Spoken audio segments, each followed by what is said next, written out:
नमस्कार दोस्तों, आप देख रहे हैं सिटी न्यूज़ मोड़।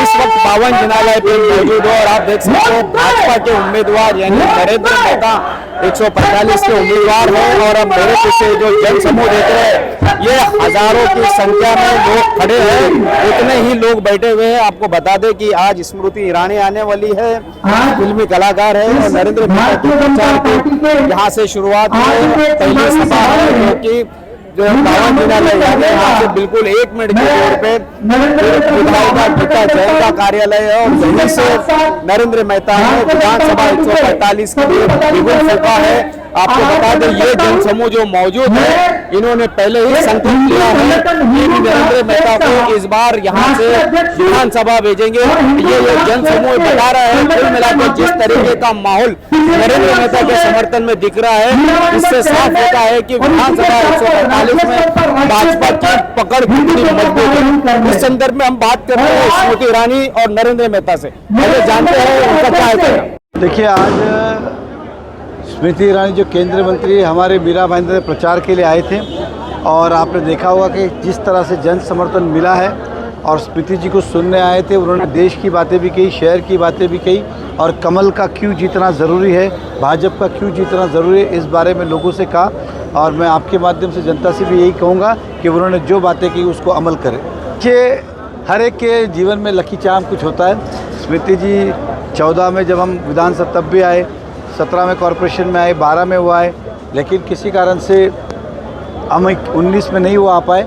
और ऐसा मैं मानता हूँ कि मेरा लकी चार्म नहीं आया, इस बार वो आए, तो हमें विश्वास है कि स्मृति जी आए हैं तो हम चुनाव जीतेंगे। सर, 2019 और 2024 क्या अंतर लगता है, लोगों के अंदर क्या फ़र्क है? देखिए, 19 में झूठ फैलाया गया था, और 24 में वो झूठ का पर्दा फाश हो चुका है। झूठ के पाँव ज़्यादा दिन नहीं होते, सच ठहर सकता है, स्लो हो सकता है, लेकिन दबाया नहीं जा सकता है। और वो सच आज बाहर आया है कि मीरा भाईंदर में 5 साल में किसी भी प्रकार का विकास नहीं हुआ, और जो 14 से 19 तक हमने विकास किया था, आज जनता उसको याद कर रही है। और जनता को भी ऐसा लग रहा है कि 5 साल हमने इस शहर की खो दिए, अब आने वाले समय के अंदर अब कमल का बटन दबाए और विकास की राह। देखिए, स्वाभाविक है कि कांग्रेस के साथ ही इस मीरा भाईंदर में भाजपा की लड़ाई, दूसरी पार्टी वही है, और कांग्रेस चाहती है कि वोट का विभाजन हो ताकि उनको फ़ायदा हो।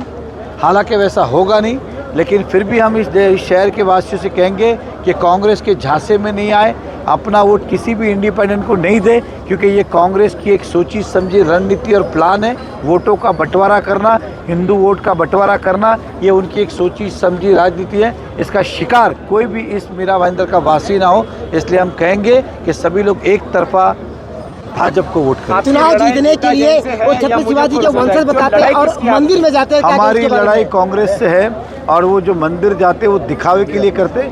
अगर उनकी आस्था और श्रद्धा होती तो अभी नहीं जाते ना, हर साल वो जाते। किसी ने मेहमान के तौर पे बुलाया होगा, वो ठीक है। आस्था और श्रद्धा उनकी ना कल थी ना आज है, आने वाले समय का मुझे पता नहीं। और वाकई में आस्था और श्रद्धा है तो बाजू के विधानसभा में तो कभी जाते नहीं हैं, केवल 145 में दर्शन को जाते। तो 146 पे उन्होंने गणपति का एक भी होर्डिंग नहीं लगाया, ना ही एक भी गणपति दर्शन को गए। नवरात्रि भी आप देखिए, ना ही 146 में एक भी होर्डिंग लगा, ना ही एक भी दर्शन को गए। तो ये साफ संकेत देता है कि जहाँ उन्हें वोट चाहिए वहाँ वो बैनर लगाते, पूजा करते, अर्चना करते, ढोंग करते। हमारी लड़ाई कांग्रेस के साथ है, अपक्ष किसी के भी साथ नहीं है। योगी जी आ रहे 13 तारीख को। योगी जी आ रहे हैं तो स्वाभाविक है, इस शहर के नागरिक योगी जी को सुनना चाहते हैं, और हमें विश्वास है उस सभा के अंदर बहुत बड़ी संख्या में मीरा भाईंदर के रहवासी आएंगे उनको सुनने के लिए। और हमें विश्वास है कि उनकी सभा के बाद और बहुत परिवर्तन इस शहर में आएगा। से अपने शेर के बारे में और अपने पार्टी के शूरवीर के बारे में ही बोलूँगी। मेरा ये मानना है कि ये लड़ाई कांग्रेस के आतंकी सोच के खिलाफ की लड़ाई है। ये लड़ाई विकास के लिए एक बार फिर जो प्रतिबद्ध परिवार है उनके लिए हम लड़ाई लड़ रहे हैं। ये लड़ाई बच्चों के उज्जवल भविष्य के लिए, उनकी बेहतर शिक्षा के लिए हम लड़ाई लड़ रहे हैं।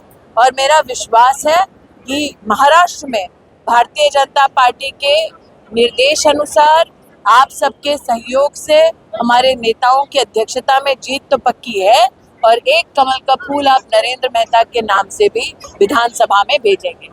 मैडम, 400 रुपए के गैस को लेकर आप काफी ट्रोल होते हैं, 400 रुपए का क्या ऐसा है भाई साहब, भारत के राजनीतिक इतिहास में मैं एक ही व्यक्ति हूँ जिसने कांग्रेस के राष्ट्रीय अध्यक्ष को हराया है। ये हार इतनी तीखी है कि गांधी खानदान या कांग्रेस का कोई भी कार्यकर्ता आसानी से इस सदमे से उभर नहीं पाएगा। और इस हार की गूंज इतनी तगड़ी थी कि 2024 में भी वो परिवार मेरे सामने खुद लड़ने में असमर्थ था। तो निश्चित रूप से मैं उस पार्टी की सदस्य हूँ जिसने 10 करोड़ से ज़्यादा गरीब औरतों को न सिर्फ गैस का सिलेंडर दिलाया, बल्कि साथ ही लाडली बहन योजना के अंतर्गत कैश ट्रांसफर भी हर घर में पहुंचाया। मैं उस पार्टी की कार्यकर्ता हूँ जिसने 5 लाख रुपए का जनधन योजना के माध्यम से और आयुष्मान योजना के माध्यम से देश के गरीब परिवारों को भी संरक्षित होते देखा है। तो निश्चित रूप से भारतीय जनता पार्टी की सामान्य कार्यकर्ता जिसने कांग्रेस के राष्ट्रीय अध्यक्ष को हरा दिया, उस पर बार बार कटाक्ष हो गए। मैं उनकी दुखती द्रग हूँ। हाँ जी, एक अच्छा मौका था वायनाड आप बांट रहे टिकट। मैडम मराठी बात है मैडम। महाविकास आघाड़ी का नया मैनिफेस्टो आया है जिसमें 3000 पैसे वो महिला। मैडम, जो लोग चुनाव जीतने वाले हैं नहीं, उनका मैनिफेस्टो पढ़ने से कोई लाभ नहीं। ये इस गलत फहमी में जी रहे थे कि ये हरियाणा जीतेंगे। आपने हरियाणा में इनकी करारी हार को देखा। ये इस बात से प्रफुल्लित थे कि ये तीसरी बार भारतीय जनता पार्टी से केंद्र का चुनाव हार गए हैं। अब अगर उनको स्वयं अपनी हार का कहीं ना कहीं मूल्यांकन करना नहीं आता, अगर वो स्वयं धरती से जुड़े नहीं हैं, तो ऐसे व्यक्ति या ऐसी विचारधारा के मैनिफेस्टो को पढ़ के कोई लाभ नहीं। जब जीत नहीं रहे तो लागू करने की भी क्षमता रहेगी नहीं। साथ ही जहां जीते हैं वहां आज तक एक भी वादा उन्होंने ना पूरा किया ना इम्प्लीमेंट किया।